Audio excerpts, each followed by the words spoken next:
Now you're live. Hi, welcome everyone to the Legislative Review Committee. Today is Thursday, December 5th, 2025, 1 o'clock, and we're in City Hall, Conference Room 301B. We do have a quorum here with Commissioner Wright and Commissioner Johnson, so I'll ask if we can have a motion to approve the minutes unless someone needs a little more time with them. Approval of the minutes is the first thing.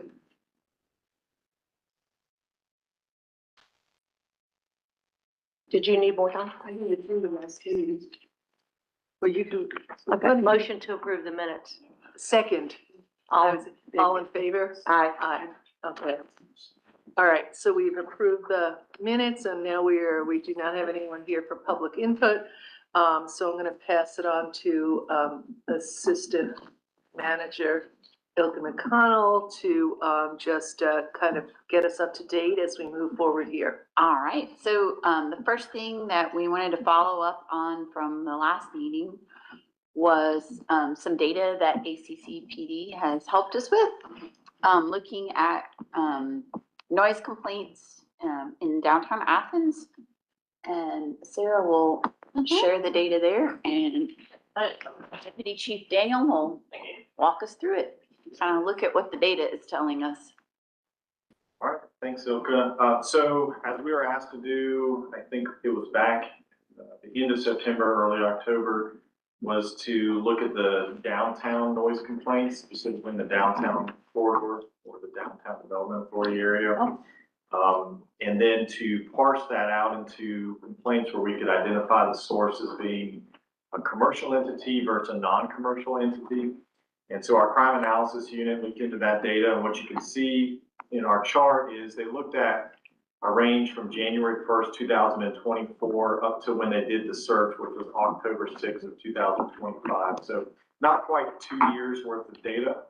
And the first box below the title of the document shows you just a general layout of where the noise complaints came from, as well as the geofence or the boundaries where they were looking in the downtown area. So within that time frame, there were 150 noise complaints that we documented. And of those noise complaints, you can see the first spreadsheet type chart breaks down just generally non-commercial and commercial.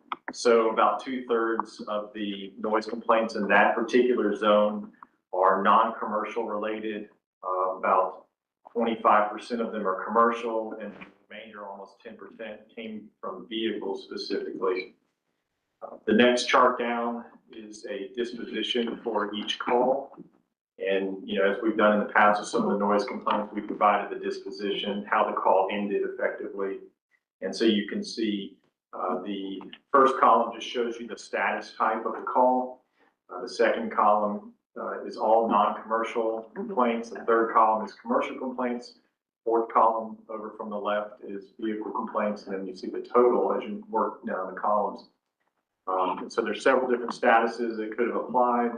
And then just kind of working from the top of the chart down, you'll see the highest number in terms of disposition types working toward the lowest number for each call or for each non-commercial or commercial type of so that's the data that our crime analysis reported, and I'm happy to answer any questions if you'll have.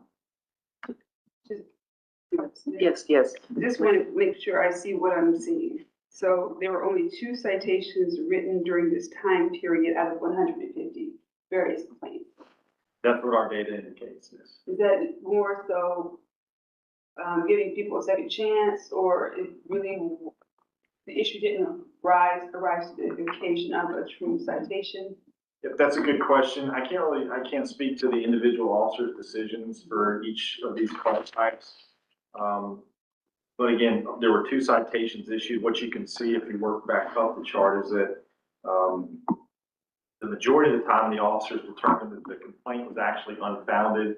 And that could mean that either it just didn't violate the statute or the noise wasn't loud enough or something like that. And then the second most common disposition was a warning was issued.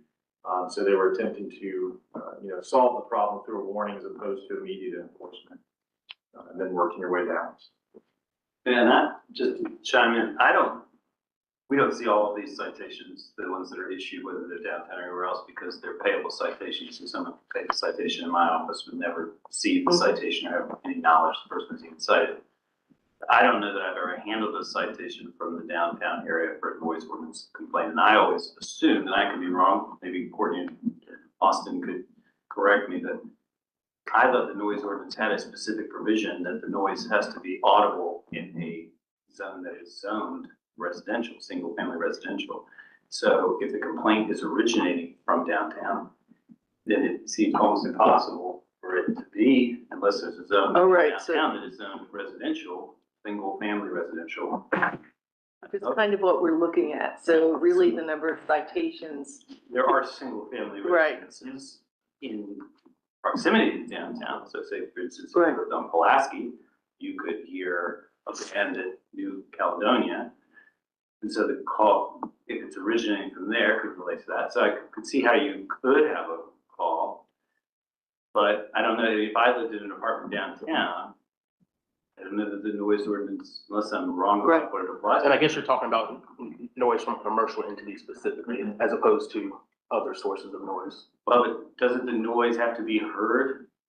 If we're saying the complaint, so if I live in an apartment downtown, other than the Fred building, and I hear a noise at 2 o'clock in the morning, I don't live in a single family residential zone. So can I make a noise complaint if I'm not in the single family? Harrison shaking your head. Okay. You can, so it can be coming from your neighboring apartment, and in that case, it would apply, but if it was a business during the normal course of business, then it would not if you were not in single family residential. That's really, I think that's the. That's why we're here to say, should we change that? No, I understand that, but I think that kind of, your question, the right. first thing I saw was the same, that we've only issued 2 citations out of 150 complaints, obviously. And if the problem is that it's very difficult to make a complaint downtown because you're not in a single family residential zone, then, maybe that's. Which would, you're looking at the unfounded, you'd see that. I mean, there might be, the unfounded would be, well, there's no site, there's nothing being, offense. there's no offense here. You might be noise, but it's like, Correct. it's not anything that's wrong. Right, so it simply doesn't violate this ordinance, which could mean that it's not audible beyond the specific distance. It could mean that it is, but it's a business during the normal course of their business, and so therefore it's exempt. But it just means that it's not violating the statute or the ordinance. Can you explain what assignment complete means?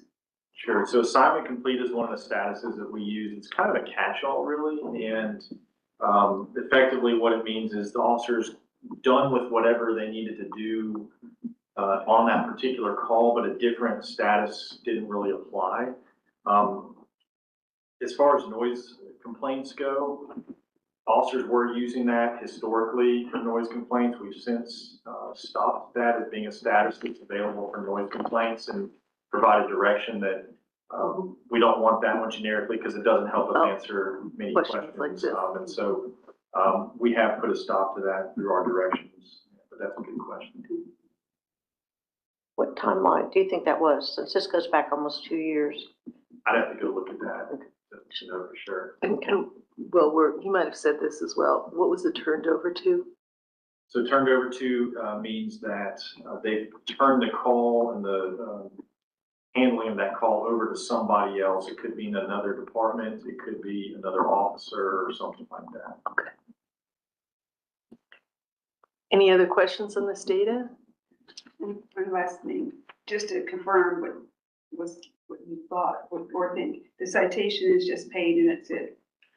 Or There's an option to avoid that if you write on the citation court only. There's some types of citations, whether ordinances or traffic citations, that, like a speeding ticket, usually speeding tickets, you can just pay the ticket, you don't have to appear in court. Unless the officer writes court only on the ticket, in which case the clerk would not accept the payment and would tell the person you actually have to appear on your court date. So if the officer wanted for a noise ordinance complaint for the person to have to see the judge and the prosecutor, they have to write that on the citation, which is fairly rare. So the vast majority of these are paid without any prosecutor or judge ever looking at the case because they're preset fines. If one choose to go to court, You could, absolutely. You can Yes. contest it just like you can test any other citation. And we do see those, obviously, when someone shows up and they say, I don't think I should have been cited for this, or sometimes they just show up to say, the fine is pretty high, I can't pay this fine. But most of these tickets are resolved without anyone speaking to anyone. They just pay the fine online. Both of them, the two, for citations. Those, Yeah, I mean, Yeah. I mean, Yeah, I don't know. there's only two. or Yeah. there are other attorneys in my office who handle cases in municipal court. Yeah. It's possible they spoke to someone else, but Yeah. I'm down there 4 days a week, so I would think that I would have seen one of the two. And Yeah. they came and asked for us to. I said I have one more, but I Oh. have one more. Yeah. So, Deputy Chief, do you think like warnings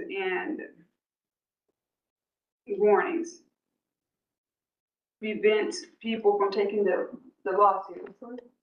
The number of warnings is pretty high, but do you think, I mean, I do get the premise of a warning, it's not to penalize somebody and to cause them financial, discomfort, but is it counterintuitive to the actual law? Well, it's not counterintuitive to the law, I don't think, but it's a good question. I don't know that I can speak to whether or not people are going to be deterred by the warning. You could certainly look at data and see how many repeat calls happen somewhere and repeat warnings were issued to the same person. If you run into that, it's pretty difficult. What it may speak to is that our officers are doing their best to resolve things without sending people to court or fining people and things like that. They're trying, at least initially, to resolve them that way. Sure, thank you. How much is the fine for a citation? Noise ordinance, I'd have to ask the court Okay. to keep up with the fine. It's listed on the municipal court clerk's website. I don't know off the top of my head, but I think the first time it's $250.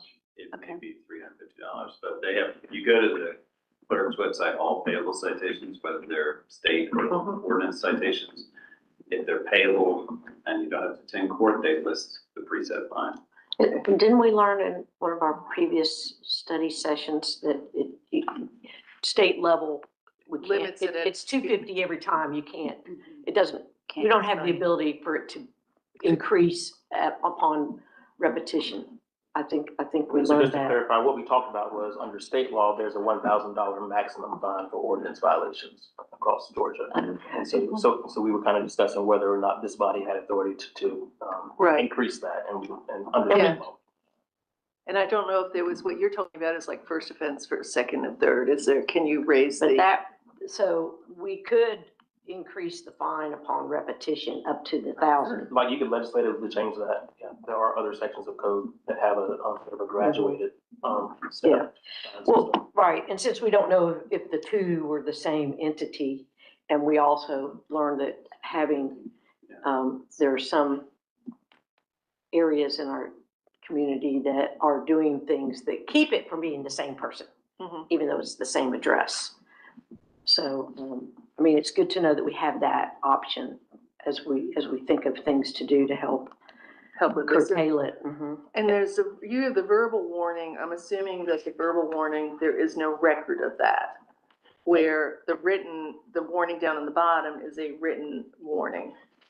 Good question. So there is a record. It's just the verbal warning would be maintained in our statuses in our computer system. The written warning means that they took the actual municipal summons, they filled it out as if it was a ticket, and then instead of sending it with a court date, they write warning across it. So it gets sent to municipal court as a warning. But does it have any consequences like, like if you have one warning, you have to, could you get like 10 written warnings?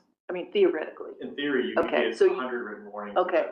Yes. All right, got it. So it doesn't change anything. And just real quick, I looked it up on the municipal court website, and the initial fine for a first violation for noise ordinance is $250. Okay. And then second or subsequent violations, meaning all after the first one, are $350. Okay. Okay, so Cool. So what we're looking at, we now know the data here. What is our next exploration here as we move forward? Did we talk about Attorney's office, I know y'all had done some research into Savannah and Statesboro. Did they have anything in their ordinances that, that might speak to the issues that, the committee's looking at right now? Well, so, I mean, last time we brought, it feels like it's been a while, Oh, but yeah. I feel like last time we brought and presented, several, right, Savannah, Statesboro, Sandy Springs, things like that.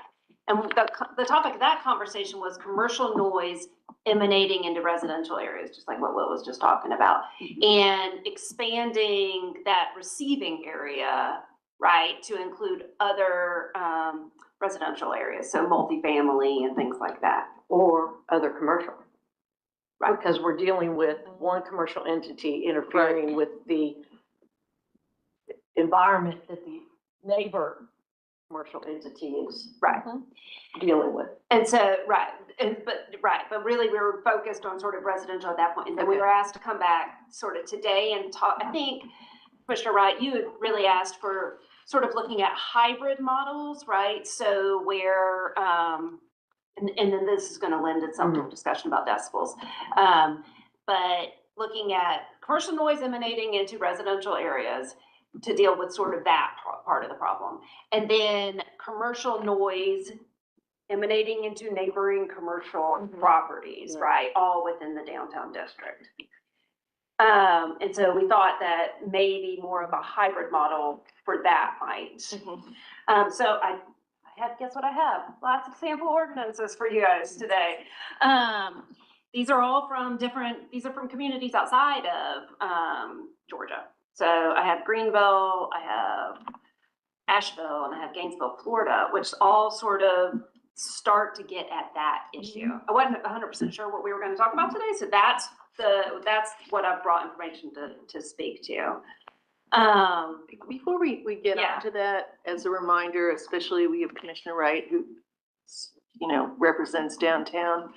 And, and we also have David Lynn from the Downtown Development Authority here. I'm just, when I think I was talking about this or thinking about it, I was thinking of that example of one commercial versus another, that's a problem we're trying to solve. Just a reminder, is there another problem we're trying to solve? Yes, going residential. The part of it is what we would visualize as single family. This way in the district is actually zoned multifamily, even though it's single family residence in there. So we were discussing how the noise ordinance is still interfering with quality of life. Right. If not, the zoning doesn't make you immune to the interruption Right. of the quality of life. So not going into this one, but so as we passed the other night, we passed an ordinance that applied some of our commercial short-term rental things that affect single family. It was only limited in single family, and we expanded that to multifamily because those are people living. I mean, what we're looking at is applying, how do we help the people who are living in multifamily designations, so, and the businesses. Okay, thank you. That is helpful. Right, and so I think last time for that, we talked about particularly the Atlanta ordinance that talks about commercial sounds being generated into, I guess that's the way you say, not only single family residential, but two family residential, multifamily residential zoning districts and mixed use zoning districts. So I think that's kind of one part of the issue. And then the next one would really be determining what to do about commercial entities emanating noise into other commercial entities. I mean, I will say this too, just sort of based on the evidence or what person has brought forth, right, about, I mean, obviously most of the the people causing the noise are non-commercial entities, right? Of the complaints. Of the complaints, of the 150 complaints. Yeah. So 3/4 of them are, so we are talking about, I mean, if we're gonna talk about commercial, that's fine, we can continue to do, but that's not the bulk of obviously, the complaints. Well, and I can tell you just from my longevity that some people have given up on complaining. Yeah. Because the answer has been, it's coming from commercial downtown. They're doing it's in their realm of doing their business. So, Yeah. I mean, the complaints are there, but they've gone in other Right. directions than this direction. Right. Due to, years previous, I would say, where, it was gone on arrival or just the different ways that it can be handled. Makes sense. Or Yeah, I lack, just or didn't know. lack of handling. So it could be, Harold, that we're trying to understand the commercial, residential, and then commercial. Makes As sense. far as helping us stay focused Right. and not, Yeah. because it is confusing. It is confusing, and I didn't know then, based on the information that he gave you, that if you also wanted to have an additional focus on non-commercial noise. On non-commercial noise. Yeah. Yeah. Since it's kind of the bulk. Yeah, In other words, non-commercial. noise not made by commercial. Right, entities in so the normal course of their business. Commercial, but then also commercial multifamily Mhm. and also multifamily, I guess. Who's, some of the examples, what are some of the non-commercial noise examples? Well, that last example of the multifamily, the ordinance has a section, I sort of forgot about, 'cause I don't think I ever see those, and I guess they do get cited for it, but you had two people live in an apartment. Yeah. And the sound emanates beyond a certain distance from the wall, they share the adjoining wall. And I guess that would be the downtown where you have a non-commercial thinking. Correct. I guess. Yeah, It could be apartment the standard complex. distance. Yeah. But aren't we also saying that some of this, the single family, some of the homes that are down here are actually zoned RN? Right, so that wouldn't, we're not talking about like wall to wall, we're talking about like a house that appears to be single family, but Right. it's not in a single family zone. Oh, The key is the zone. Yes. The zoning, not what actual structures. Right, which we had that problem over in West Athens. Correct. yeah, and so some of the non-commercial examples would be our previous chart, which was, some was SAE and one was Sigma Alpha Epsilon. Right, So that That's would right. Yeah, probably right. be our largest non-commercial example. Yeah, and and the Supreme Court case that created our current ordinance, that affirmed our current ordinance, was a downtown resident playing music that was emanating into other downtown residences. So, I mean, it was a non-commercial. All that to say. I'd like to say, what options do we? What I have to have, address all here you these? go, let's pass around Greenville. Is this, I'll give you we each context. get one of each? Everybody gets, Pass it. yeah, take one down, pass it around. Okay. Gainesville, Florida.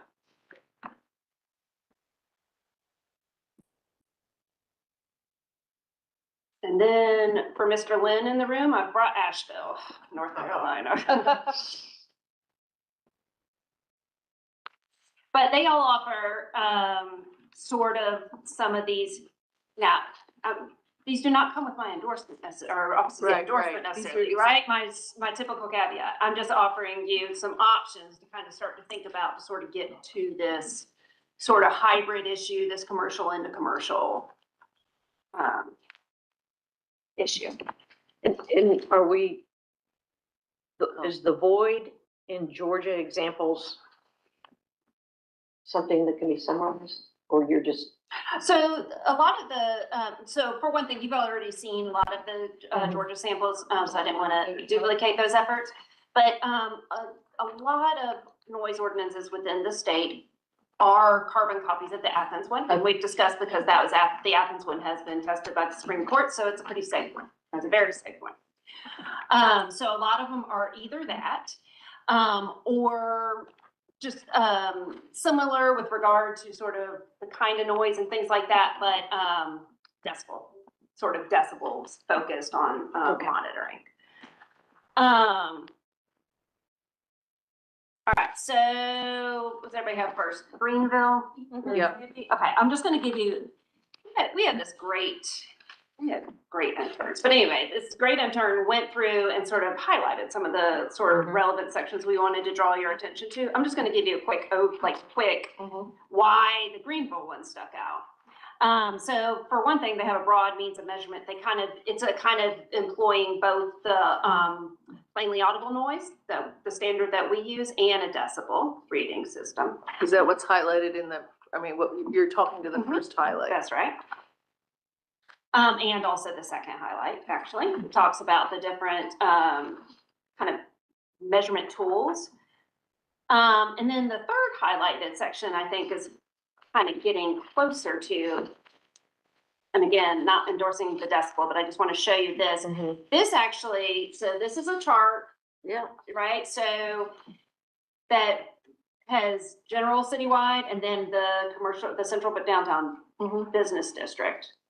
And limitations on decibel ratings on daytime and noise, nighttime limits. But if you can see in the highlighted portion, we're talking about the, that the noise has to be heard from 3 feet from the generated source. So that's closer to what I think you guys were looking for, okay? So that's a very, Yeah. if we're being honest, that's the clocked diploma issue that's the subject of conversation the last time. So that's Greenville. Let me tell you about the others and then I'll be happy to go through. Gainesville, Florida, also uses both this kind of hybrid model of decibel and plainly audible, in their definition of noise ordinance. Noise disturbance. There's also actually in this, on the second page that there's highlights that exist, there's actually limitations on any sound permitted from any source at any time. There's actual maximum decibel levels of noise that can be emitted. Okay, so those are all those are for 90s and above. So you guys ever wear Apple Watch and it tells you when it's 90 and above?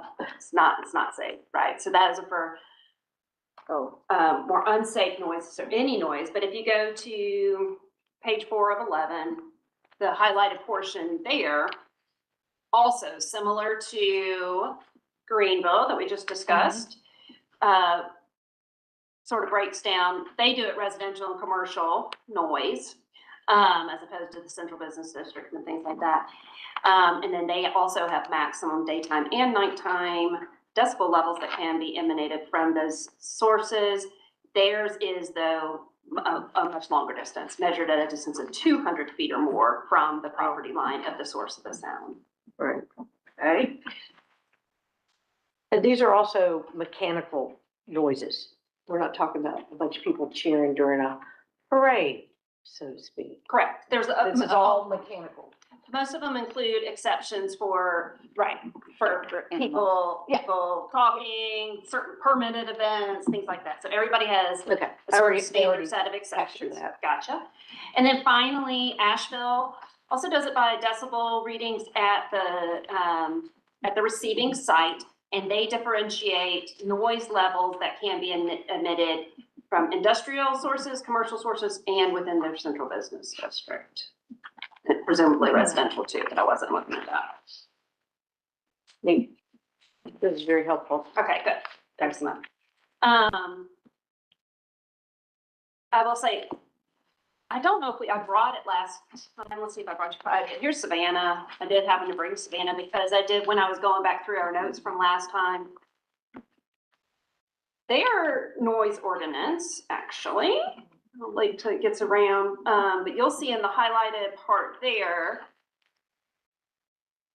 it prohibits actually any bar, tavern, lounge, I think we talked about this old language, nightclubs, dance halls, Yeah. from producing a noise that is plainly audible beyond the premises at all. Where is that? What page is that? Where is That's that? very specific, it's a very short, okay, so Oh, that's coming in the Savannah one. Oh, it's Savannah's coming at you, and if you'll go to page 406.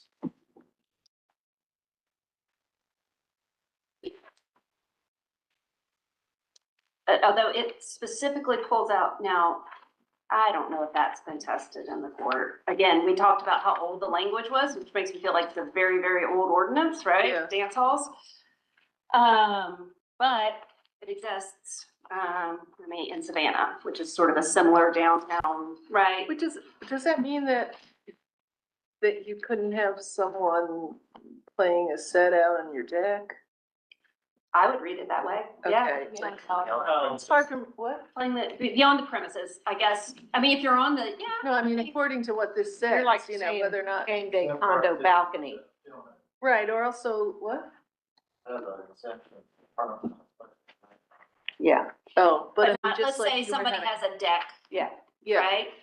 like the outdoor area at last resort or I something. mean, I don't, will you read it? If you Well, were the that's- prosecutor, produce a that's- noise that is plainly audible beyond the premises. Yeah.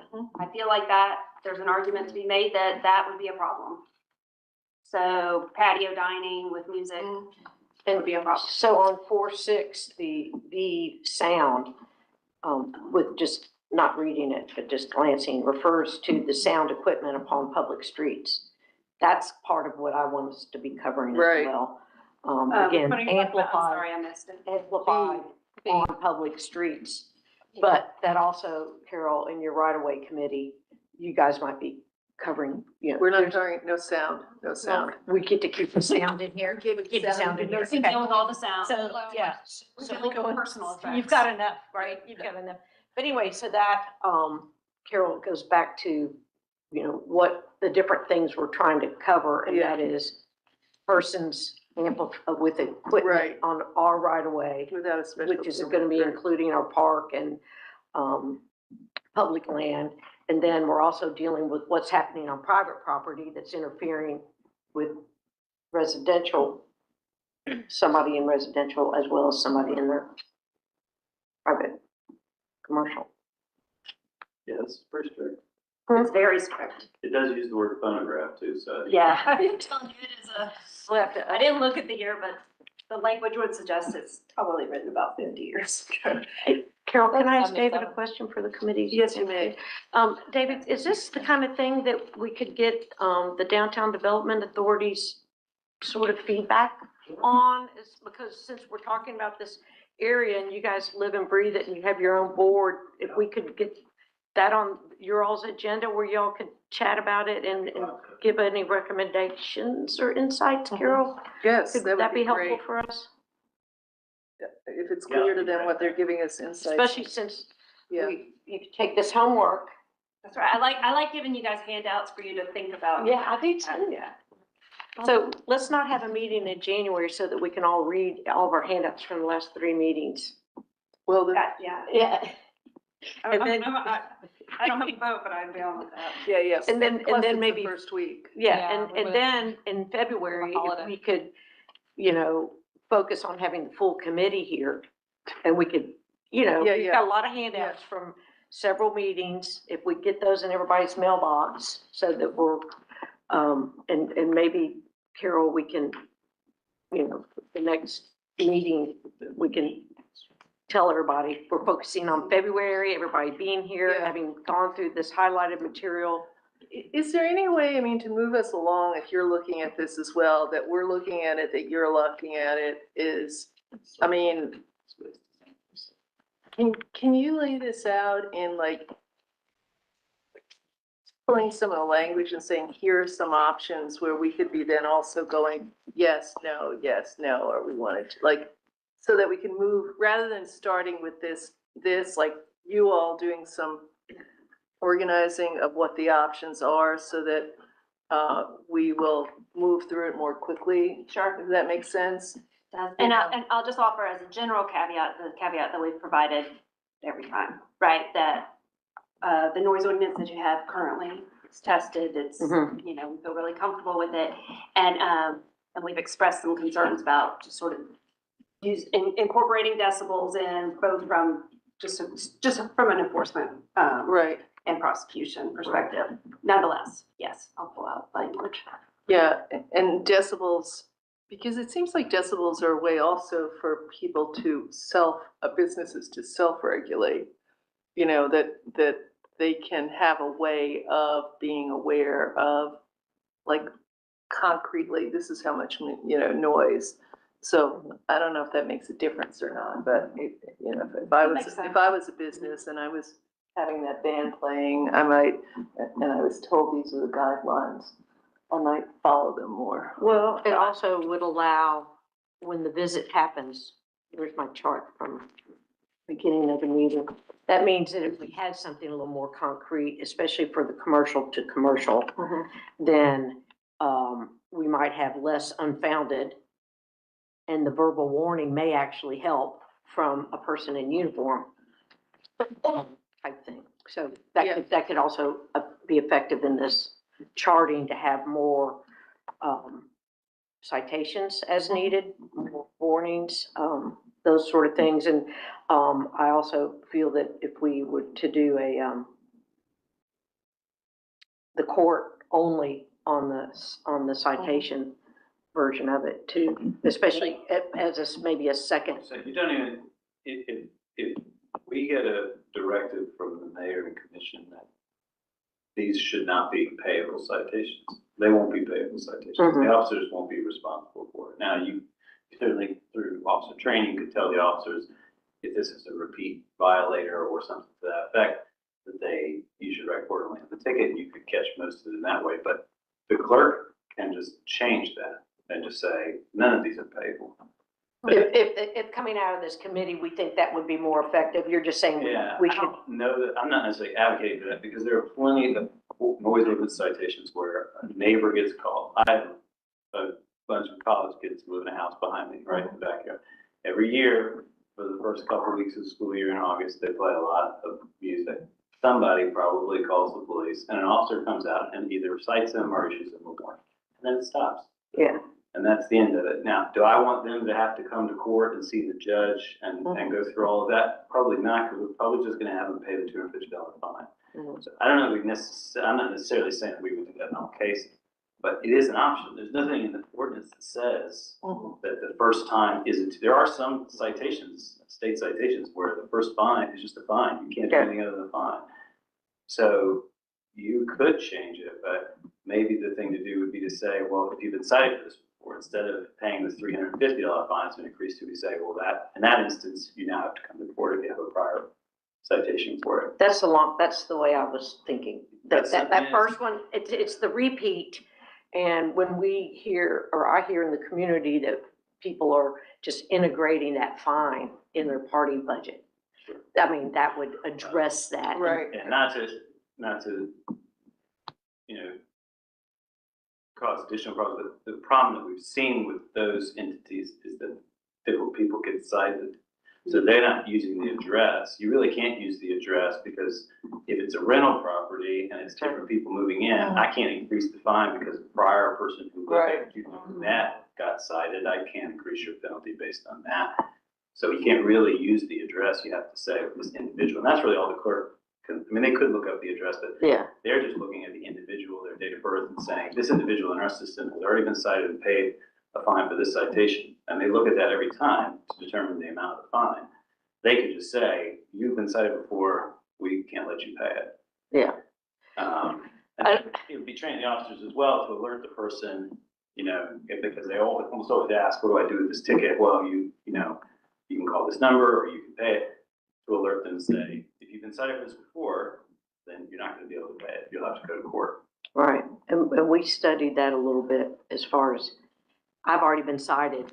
You go talk to the person. You go talk to the officer. I've already been cited. So we do understand, but obviously we can't legislate every option, but we are trying to make it more effective for some of the entities. Well, stuff going on millage is a little bit different. Yeah. Some nuances on the training piece, as well as mentioning, a couple things that we've been doing. Commissioner Johnson brought up, the deterrence factor of a warning versus not. And so we're directing our officers to look more closely at what's the history of this location and ask a few more questions when making those decisions, so that if they've been out to this area multiple times, then they're more likely to issue a citation at that point. Because, for example, one officer may show up today, but a different officer shows up tomorrow. And so the officer tomorrow, this is the first time they've gone to this address, but we're asking them, you need to look at what's happened prior to your arrival. And so we've been doing that to help on the enforcement end. The other thing with the stuff on millage, we're looking more at, event registrations, for example. So things have to be registered, and when that's happening, then we can look at who's responsible, and we can keep that one individual out, and that helps us deal with that problem too. So we've been trying to work on getting stronger compliance on some of those things too. Commissioner Johnson had a question? Yes, I was thinking that the discussion earlier about a different person, different citations, so there's no track record. It's a loophole.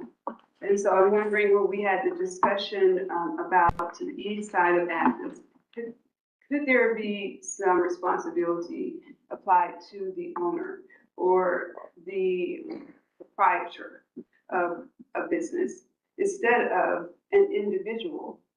To your point, I mean, it's a different person every time, and as Commissioner Rice stated, I didn't know this, that people build it into their budget, but it's very clever, and why not? If there's a loophole that's gaping, why wouldn't you want to take advantage of it? Or You know, is that illegal, like, to me, the, So like, if I- attorney, can you? But I let my daughter, have parties there, and I live like 2 blocks from here. So it's in a residential, but it also is very close to downtown, and she keeps having parties when I go out of town. And that's an example. So she's gonna get her friend, her girlfriend, her boyfriend, and everyone else to be the face of the noise complaint. Now, if someone said, Ms. Johnson, every time, Right, here's right. your bill because you've had these parties, and it's a violation. Now we have a conversation at home, but now I take it seriously because I Mhm. One thing I'll note is that, the ordinance makes it unlawful for any person or any persons to play, use, operate, or permit to be played any, mechanical sound-making device that can be heard, beyond that audible distance, the applicable distance. I know this came up in prior discussions. The way it's written, I think the officers do have discretion to cite the property owner if there is enough evidence to conclude that the property owner permitted the music to be played at that sound. So like, but if a property owner put something in a lease or something that said you weren't gonna do this, that would probably, that would probably save them. Because one of the things you have to think about when you bring a case in court, you're gonna have to prove that the owner actually had the intent to commit the violation and permitted it. Yeah, But I'm gonna usually defer to Will since his office prosecutes those. Usually goes with knowledge. So like, for instance, the harassing communication statute says that I can be charged if I'm the one making the crank phone calls. But the person whose house it is, who has a landline and lets me make the calls, can also be charged, even if they never dial the phone. Of course, they have to know that's what I'm doing, like Constance's saying. So, but I think that people, if we're talking about, the fairgrounds, the owners there are aware that there have been complaints. So I think it would just be a matter of saying, if we get to court and they were the one cited, how many times have police warned them this particular entity that could generate noise complaints in order to be able to prove that they were aware. But you would have to prove that they're aware, because I can't, if I let my brother come stay in my apartment and I leave town for a week, I can't be responsible. I have no idea that he's gonna play loud music. So there is still a connection. Yeah. It's not just a, strict liability because it's your property, but I do think that most of these entities are probably already on notice, because there have been so many complaints. But I mean, it's something we've discussed as often at previous meetings, because I do think while the initial penalty is supposed to be $250, there's nothing in the ordinance that says that it has to be that. Could be, you could put someone on probation. You could require them to pay a heftier fine up to $1,000.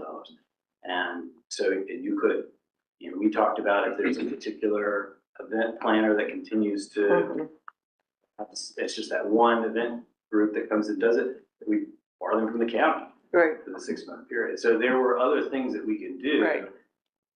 I would say the vast majority of ordinance citations are just normal people playing music too loud. They get cited one time, they pay the $250 fine, and we don't see them again. I could ask the clerk for statistics to see how many people pay a $250 fine versus a $350 fine, and that would tell us how many repeat offenders we have. I think, most of the people we're talking about are not the people we're talking about. Most of the people who get cited for this are just, this is a one-time issue. But I do think we're here because of the people. just really quickly, so in your example, so tangentially related to someone borrowing my car and getting a parking ticket, I'm not aware. So how, Well, that's, intentionally yeah, related to, I didn't know my daughter had a party while I was out of town. right. Isn't So- that completely? Yeah, so the problem with the parking ticket is it's your vehicle that's parked there, and the only person they can cite, unless they can go back in time and see the person who parked, the only person they can cite is the person who owned it. Okay, now I get But it. they couldn't, if your daughter was speeding in your car, they couldn't cite you for speeding. Right. Because that's an active, she's actively driving the car. They can only cite that person who's actively driving the car. Parking is that one peculiar situation where they cite the person who owns the vehicle, even if they didn't park it there, you get the parking ticket. And they have no other way to enforce it but to do it that way, other than just waiting to see who comes back for the car. But that's really the one example, and that's a good example. It's the one example I can think of where there's no connection necessarily between the driver and the. It makes sense when you said enforcement, then it quick for you. Yeah. You can't enforce it. So we have direction for staff here. I do want to ask, in the direction to not, I don't need the answer now, but in this discussion of decibel, would that affect our existing noise ordinances? Would we have to go and make them all consistent if we were adding something here? So that's just something to bring back to us as well. Since we have Solicitor Cleaner here, I know we've discussed the use of decibels in past LRC Right, discussions. I think it's worth discussing the impact on enforceability of the ordinance, because as it currently is written, an officer can come testify in court that noise was plainly audible from a certain distance. If this body were to recommend some sort of enhanced enforcement through decibel readers, Will, can you speak to how that may impact prosecutions in court? Yeah, I mean, I look at the way that Greenville wrote this. I hadn't seen this before the meeting. I think they probably were concerned about exactly what Austin's alluding to, because, they're saying that while it's desirable to have a decibel reading, it's not required. So they put out all these, all this information about decibels. They even have a chart with decibels, but they're still saying that you're not required to. And I'm sure the reason for that is because some of this stuff gets to be fairly hard to actually prove. I mean, one thing you have to prove the equipment is reliable enough to be admissible in court. And for instance, we have a device police use when you're on the side of the road and you blow into the device and it tells you how much alcohol is in someone's system. That device is pretty accurate, but it's not accurate enough to be admissible in court. We can't even tell a jury what the reading is. And so you would have to have a device, I don't know how expensive they are, that would be sufficiently vetted to be admissible in court.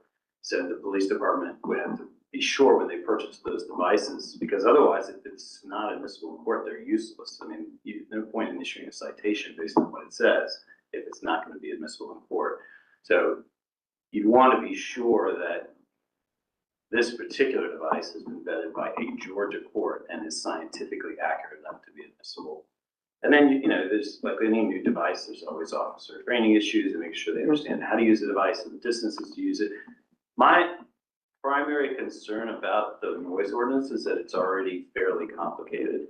And so while we can look at something and say, it might be better if we add this section or if we enhance this section and change some of the terms.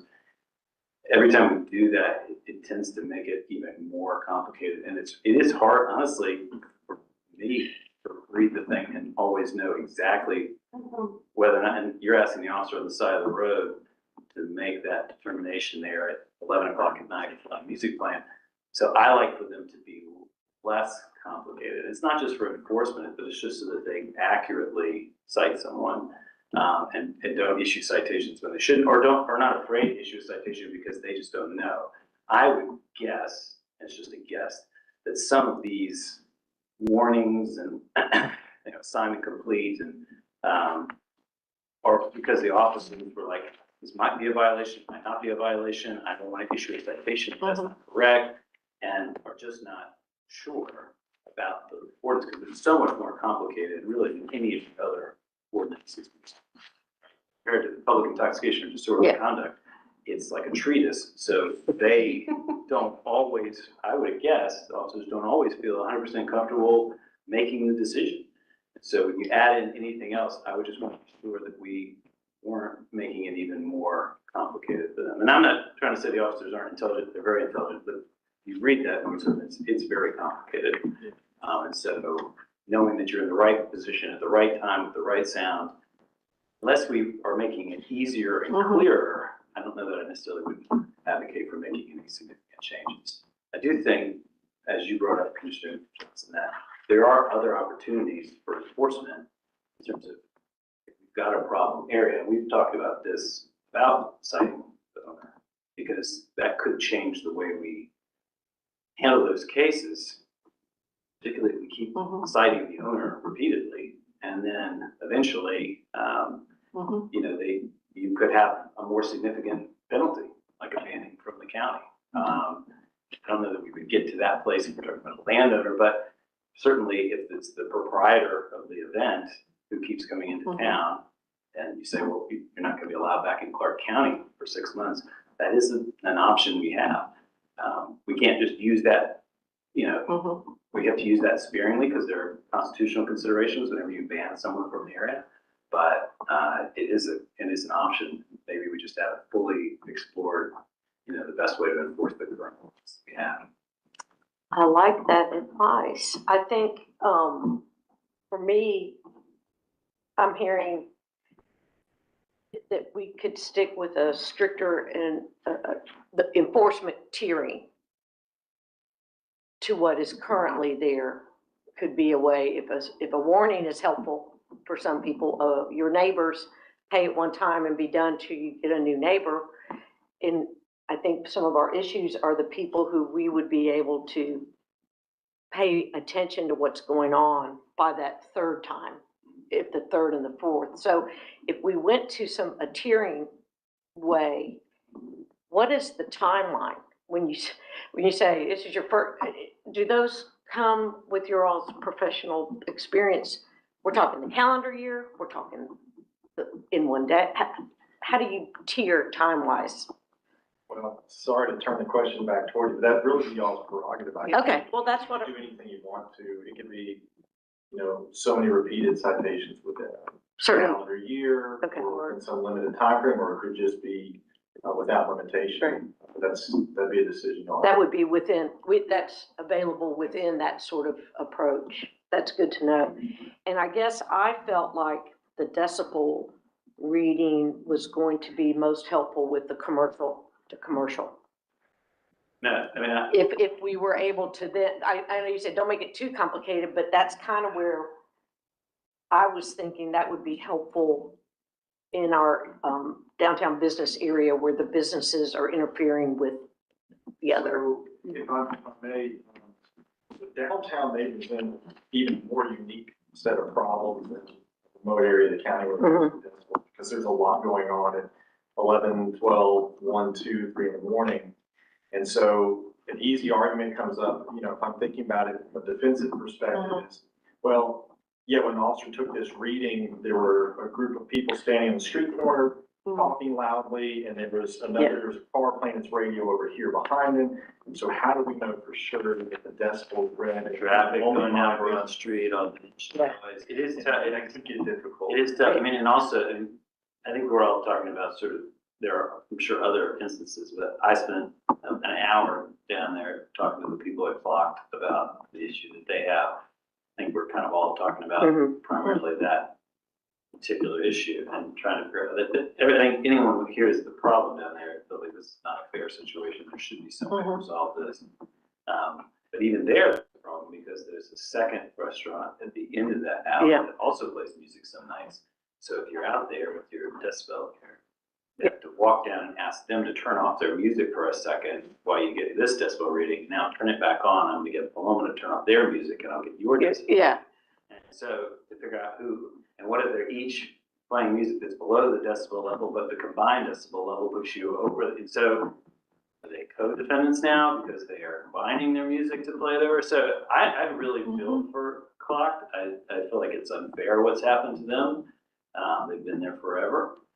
But we do have to be careful not to create an unworkable ordinance just to try and solve. I mean, there's this old adage in the law that bad facts create bad law. You end up having this bad situation, you're trying to figure out a way to address it. And so you create this rule, but it ends up not being workable just because you're crafting up this one problem, because you can think of 100 other instances where it's going to be almost impossible in downtown to get everybody else to be quiet for a second. No, no, I get it. I appreciate, I can hear the football That- games from my house, and it's a mile away. Right. So yeah, It's Yeah. hard sometimes to get all the noise to stop. right. And to the solicitor's point, I think we even mentioned this at the last LRC meeting a couple of months ago. I think from our office's perspective, it's very challenging to see how the ordinance can address the issue between McCloud and Paloma. I'm not unsympathetic to it, Yeah. but I think that those entities probably will have more recourse through a civil action between those two entities. Maybe it's a nuisance civil action. Maybe it's interference with business practices. I don't know. I'm Yeah. not their attorney, I'm not a Right. civil attorney, but it's gonna be very hard for an ordinance to address that issue. Okay, this is all good. Appreciate you being here so we Yeah. can, Commissioner Johnson had a question. hear all this all at Yeah. once. I have 4 rapid fire questions. I promise. So my first one is, from the numbers, when we talked about the other issue in a different part of town, it didn't seem like it was considerable. It wasn't that many complaints per month, but I did the math. This is quasi-considerable. There are approximately 7 complaints a month over the 22-month period that Deputy Chief provided to us. So my question is, the responsibility of these, overseeing these or responding to these, is it the downtown division that does that, or is it a patrol division that comes into downtown to do that test for the car, or is it the downtown division? So good question. It could be both. It depends in part on the time of day, how busy things are, what's going on. Okay, More likely than not, if it's, after 6 o'clock in the evening until 2 or 3 in the morning, especially over the weekends, it'll be downtown, but if it's a daytime complaint, it may not be downtown. So it could be either. next rapid fire is, who's complaining? Is it businesses or individuals? From this data, I don't know. Okay. We'd have to reanalyze who the individual complainants are specifically. Next rapid fire, downtown cameras. So is there a way to incorporate the use of the downtown cameras in order to measure and or identify where sound is coming from? If someone says, "Oh, it wasn't me, we turned ours off," or "It was them," like, is there a way to incorporate, not necessarily how loud? Maybe a possibility to measure how loud with technology, but with the downtown cameras being determined. To your point, Mr. Speaker, about, co-defendants, in order to eliminate the co-defendants. I don't know about the cameras. I think I understand where you're trying to look for alternative ways to narrow the source. I think generally the easiest thing is a person, boots on the ground, to stand there and say, okay, I'm hearing this noise, and then just start making your way, walking toward the noise. If you could find The source. Yeah, that'd probably be the easiest thing. The cameras, we could hear something going on, and we could look at a camera and say, well, there's a person standing on the street corner right now with a megaphone, and we can see that, so it's probably the source, but we'd still have to go up and, confirm the sound is what it is. But I think just a person on the ground, looking at it, hearing it, and walking through it. Last one, this is very close by, and I'm not sure if it's captured in the downtown district, and I'm curious how it's handled. Hendershots has live music sometimes, and there are residential dwellings on the other side of Hendershot. So I wonder if there are complaints there, and if so, how are they handled? Is it an issue? If they don't have complaints, how is that possible? I'm not there, but one of the things about them is their shows are earlier and are They're finished. not late. They're not late shows, Okay. but there may be still being complaints. I would have to look specifically at that address. I'm just curious because they Let's try and look at the it's map. close by, and if it was, I wondered if it was a nuisance to any of those residents that stay over there. That stay up on. We're above, yeah. Yes, sir. So that is in the downtown district, It is, and it okay. is a private property, the people who live there as well as the restaurant.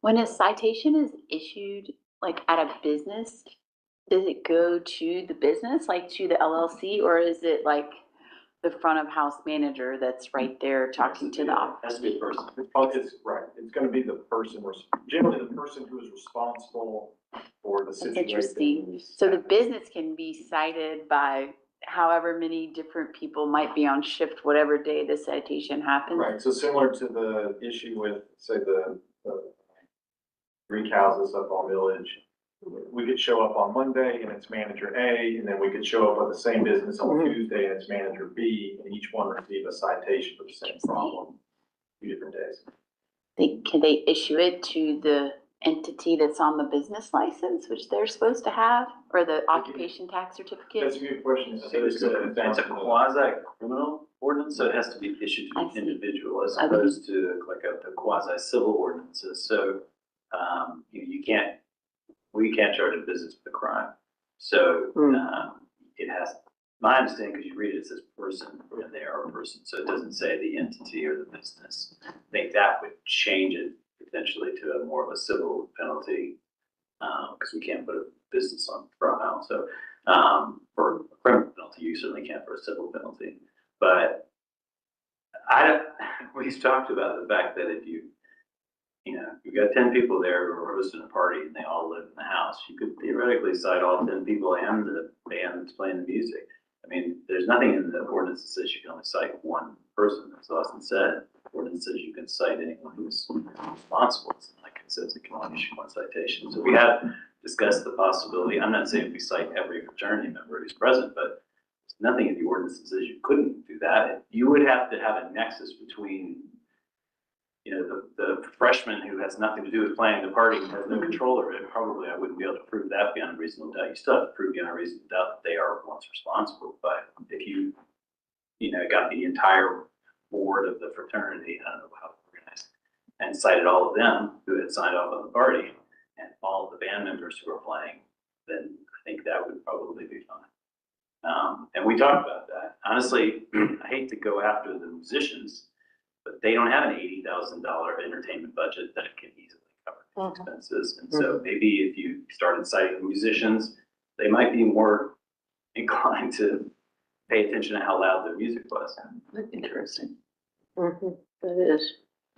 Well, I don't want us to lose sight of what I think is an important thing to add that should be easy to enforce, which is no mechanical amplified machine on the right of way. That would be that megaphone.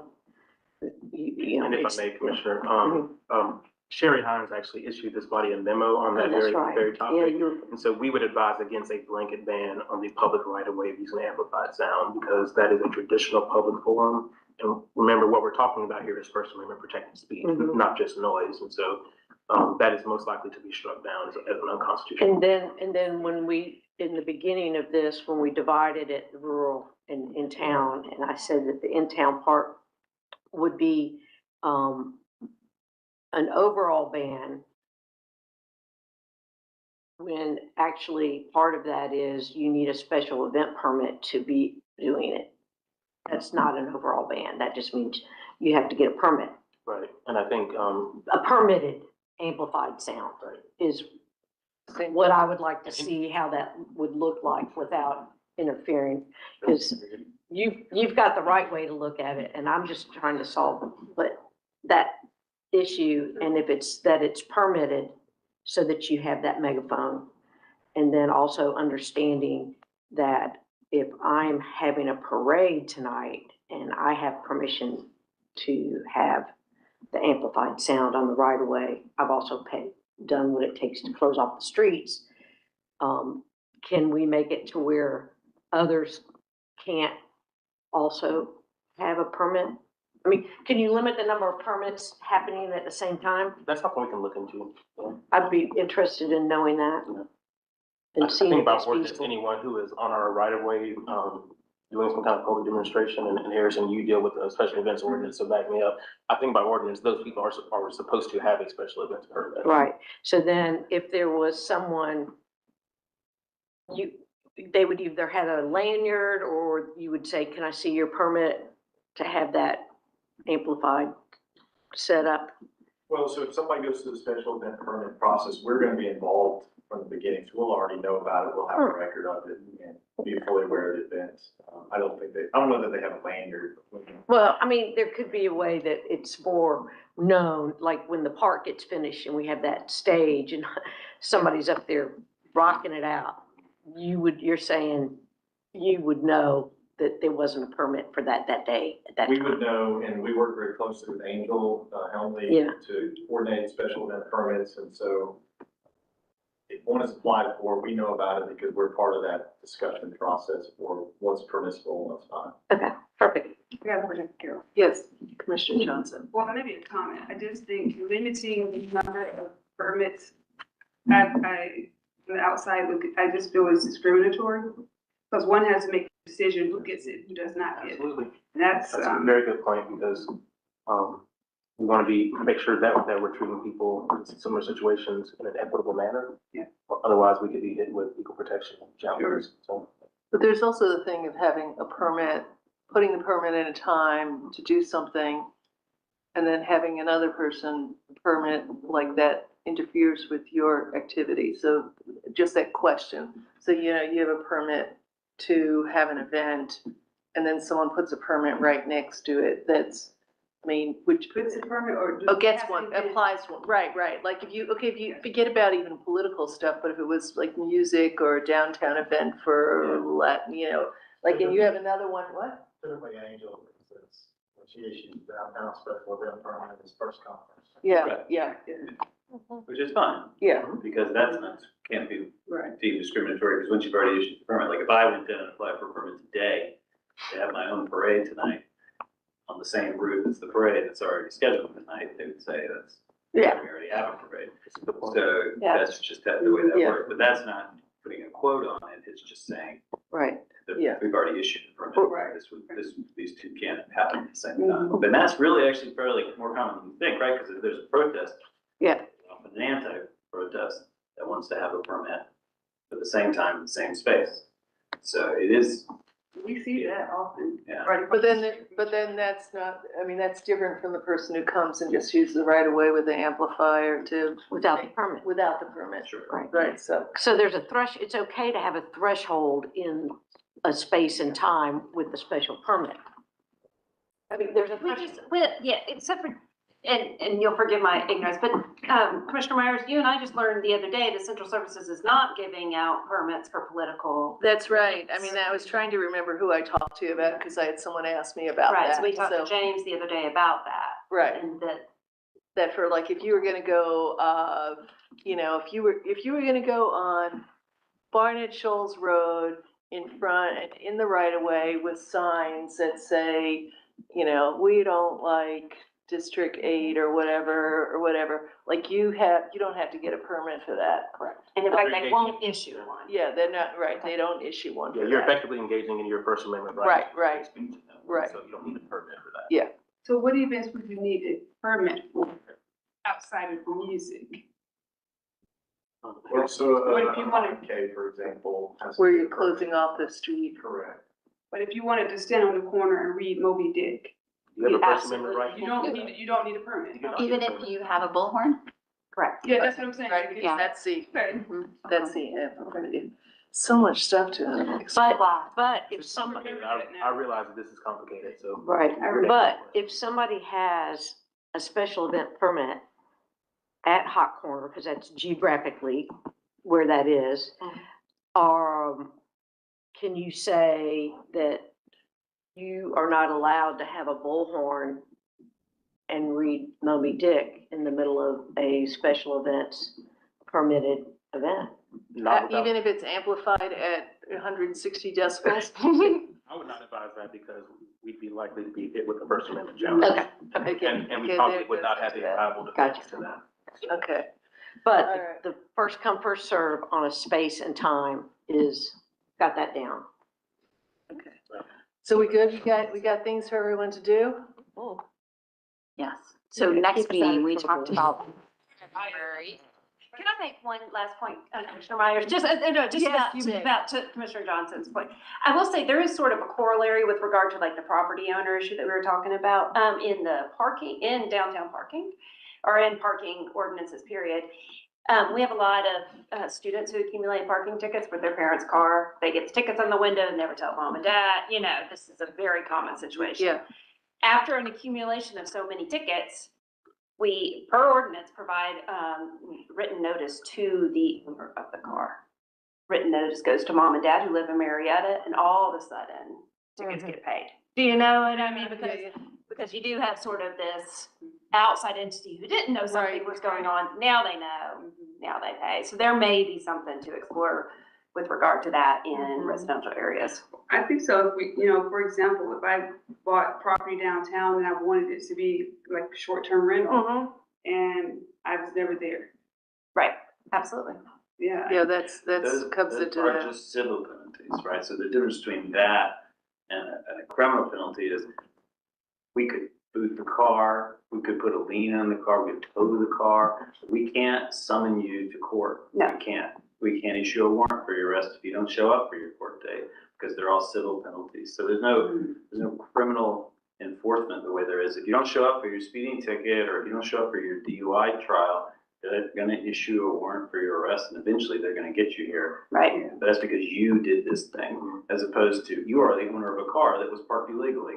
So Right. you're responsible for the ticket, whether you knew it was even parked there or not. But we can't come arrest you. We can just keep sending you letters in the mail, and eventually if we get that car, we can put a boot on it. Right. Yeah, and this is a way of putting sort of a party who may say they don't know that that's going on, sort of unnoticed, but it is going on. Yeah, because they weren't there to take it off the windshield each Correct. time. Correct. Okay, back to the next meeting, since we're not gonna have the one in January. The first Thursday is, Thursday, February 5th would be, get us back on schedule. And, Does 1 o'clock work? yeah, and maybe, the Yes. manager's office, 1 o'clock, same time. Okay.